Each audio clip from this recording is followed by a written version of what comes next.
What's going on, guys? My name is Josh, and in today's video we're going to be talking about the most comfortable way to carry around your heavy DSLR camera and why I decided to ditch the standard camera strap that came with my camera and pick up the slide sling style camera strap by Peak Design.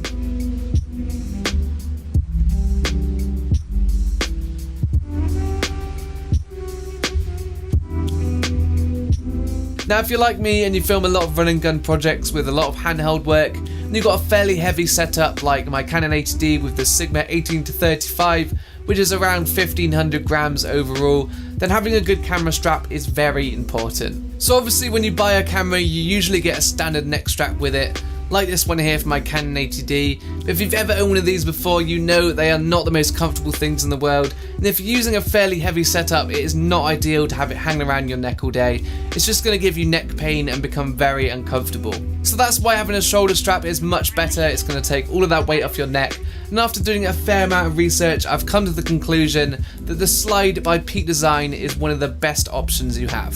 So I'm going to start off with a small unboxing of the Slide, see what's included, and then I'm going to show you how to install it onto your camera, and then we'll go over some of the main features. Okay guys, so let's have a quick look at what we get inside of the box. Obviously I have already opened this before, as I've already used it, but I'm going to reopen it for your guys' sake. We'll have a quick look at what we get inside, and I'll show you how to install it onto your camera by using this little guy down here. Obviously you'll be using a DSLR in your case, but I'm using that to film.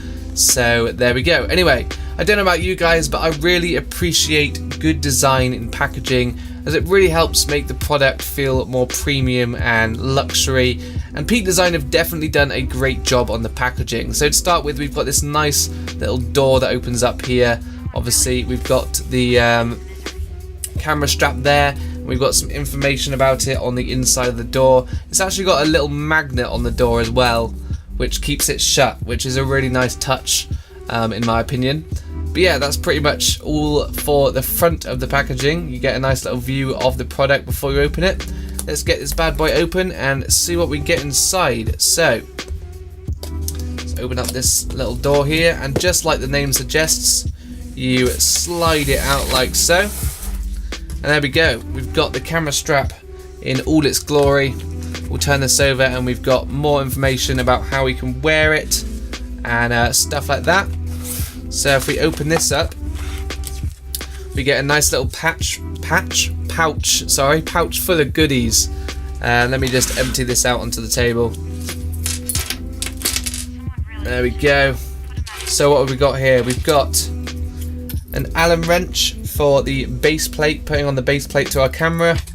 We've got the base plate itself, and we've got the anchors, obviously. Is that going to focus? There we go.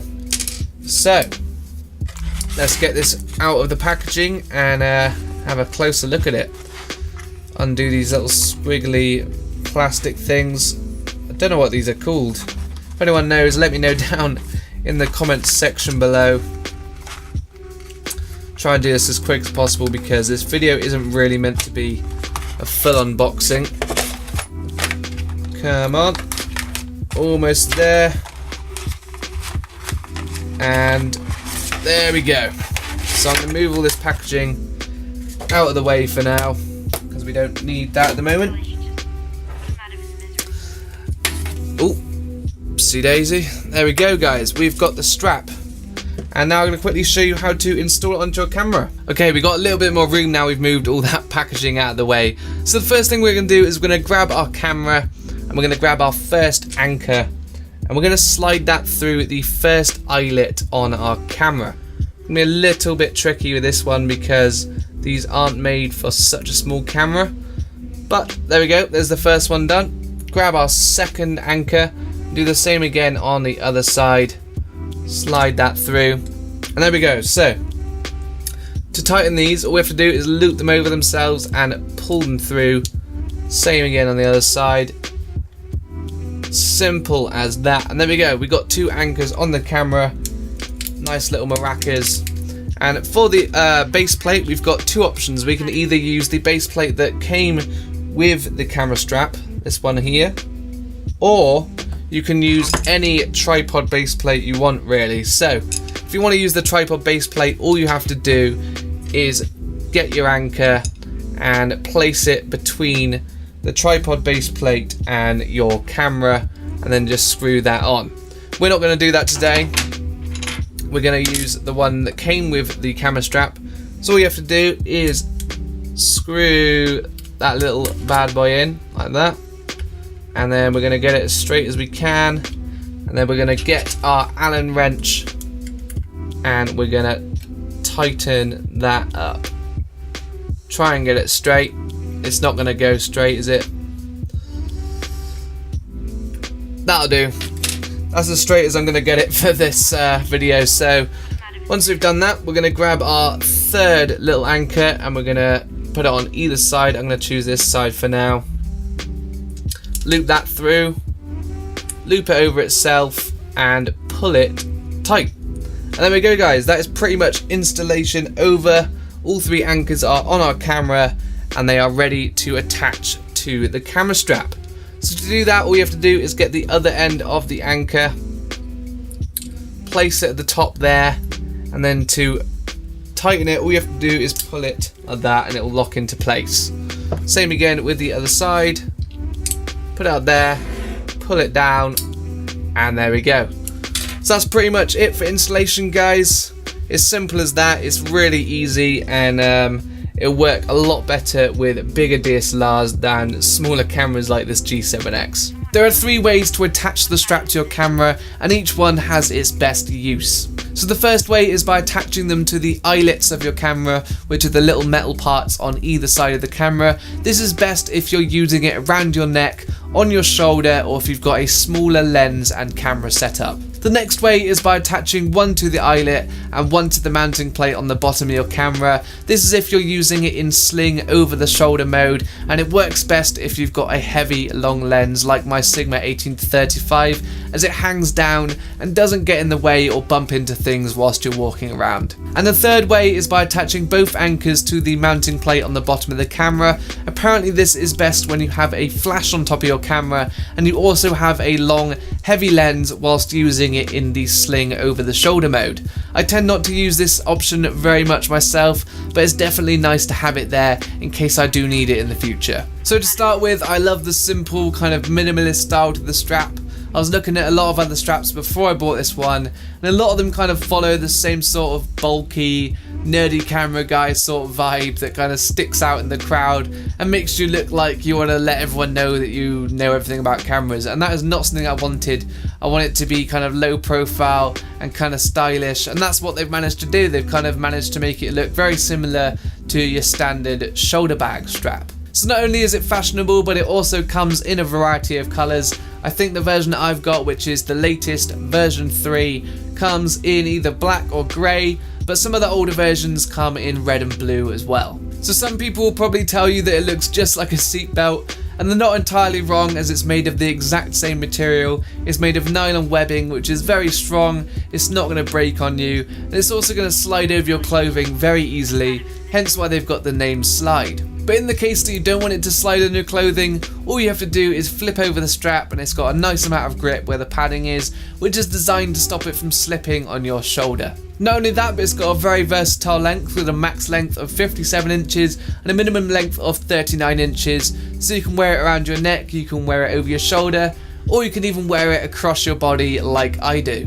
And to adjust the length, you have these very sleek stainless steel buckles, which are very easy to use. All you have to do is pull it up or down across your body to adjust the length. So probably the main worry for most people when they look at the Slide camera strap is the anchors that are attaching your camera to the camera strap. I thought exactly the same thing when I first saw it. It does look like two tiny bits of string keeping your camera from hitting the floor, but I can assure you they are extremely strong and you have nothing to worry about. They're actually made from woven thermoplastic, which can withstand over 200 pounds of force, so like I said, you really don't have anything to worry about.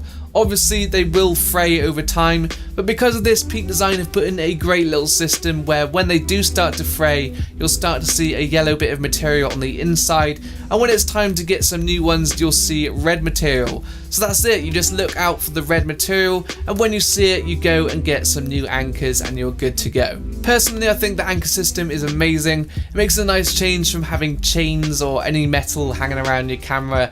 It's nice and sleek, and it's obviously very easy ability to attach or detach your camera from the strap when you need to. So the last thing we'll talk about is price, and this is definitely one of those scenarios where you get what you pay for.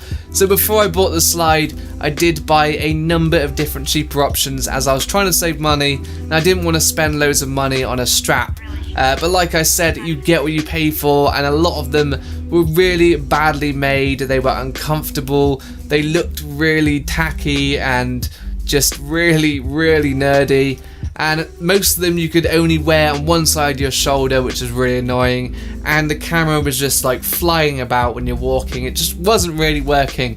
So in the end I decided to send them all back and fork out the money for something actually of good quality, and I went with the slide, and I can tell you right now, I 100% do not regret my decision on buying it. So it comes out at around $65. I think I got mine for around £50 in England, which obviously isn't cheap, but compared to some of their competitors who are charging $100 or more, arguably I think this is better than most of them, and it's cheaper. And in my opinion, it's definitely worth the money to save all that neck pain and be able to walk around all day with your camera and basically not even feel it's around your shoulder. So overall, that is pretty much everything I wanted to talk about in this video. In my opinion, you can't get better of a camera strap for this price point. They do other versions such as the Slide Lite, which I don't have as I do have a heavier setup. But if you do have a lighter setup like a mirrorless camera, you can get the Slide Lite. It's a little bit more streamlined, not so bulky, and it works just as well. I hope you found this video helpful, and hopefully I saved some sore necks out there.